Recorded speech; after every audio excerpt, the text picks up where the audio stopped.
লম্ববৃত্তাকার শঙ্কু কোষে দেখি 16-11টা শোলা দিয়ে তৈরি একটি শঙ্কু আকৃতির মাথার টোপরের ভূমির বাইরের দিকের ব্যাসের দৈর্ঘ্য হচ্ছে 21 সেমি।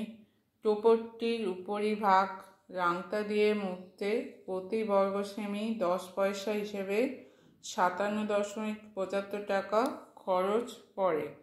টোপরটির উচ্চতা ও তির্যক উচ্চতা হিসেব করতে হবে।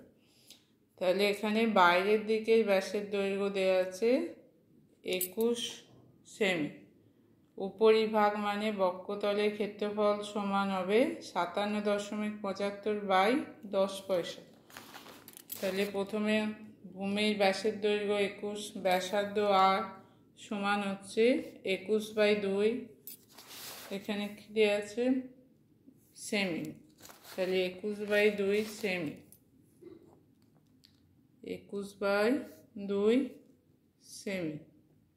আচ্ছা, উপরিভাগের ক্ষেত্রফল 57.75 বাই 10 পয়সা।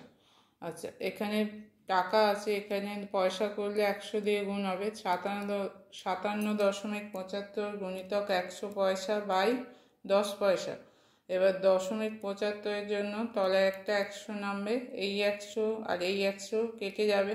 তাহলে কত হচ্ছে উপরিভাগের ক্ষেত্রফল 57.75 বাই 10 বর্গ সেমি, তার মানে 5775 বাই 10 বর্গ সেমি হচ্ছে উপরিভাগ বা বক্ষতলের ক্ষেত্রফল। ফর্মুলা পাই আর এল সমান 5775 বাই 10। পাই এর মান 22/7, আর এর মান 21/2 গুণিতক এল হচ্ছে তির্যক উচ্চতা সমান 5775 বাই 10।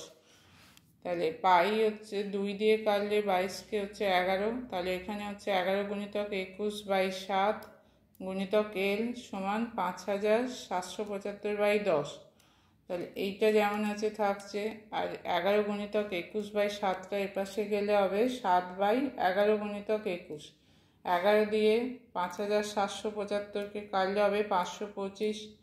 তারপর এখানে 3 দিয়ে 21কে কাটলে 7, 3 দিয়ে 525কে কাটলে 175। আচ্ছা, এই 7 আর এই 7 কেটে যাচ্ছে, তাহলে উপরে হচ্ছে 175/10।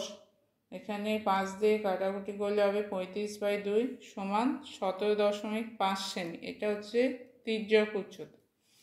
তাহলে এখানে তির্যক উচ্চতা হচ্ছে 17.5 সেমি। এরপর কি বার করতে দিয়েছে উচ্চতা। তাহলে এর তির্যক উচ্চতা 17.5, এটাকে ভগ্নাংশে করলে হবে 35/2। আর হচ্ছে ব্যাসার্ধ 21/2। তাহলে উচ্চতা h সমান হবে √L² মাইনাস R²।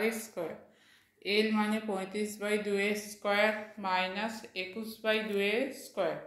তাহলে এটা হচ্ছে a² minus b² formula. a plus b 35/2 plus 21/2 into a minus b 35/2 minus 21/2 সমান হচ্ছে 35 21 যোগ করলে হচ্ছে 56/2 গুণিতক বিয়োগ করলে 35 থেকে 21 বিয়োগ করলে হচ্ছে 14/2। তাই 56টাকে ভাঙলে হবে 4 গুণিতক 14। এই 14 যেমন আছে থাকছে, 2 গুণিতক 2 4, 4 4 কেটে যাবে। তাহলে √14 গুণিতক 14 উচ্চতা সমান হচ্ছে, এই বর্গমূল করলে কি হবে, একটা 14 বাইরে চলে আসবে, বর্গমূল চিহ্ন উঠে যাবে। তাহলে উচ্চতা সমান 14 সেমি।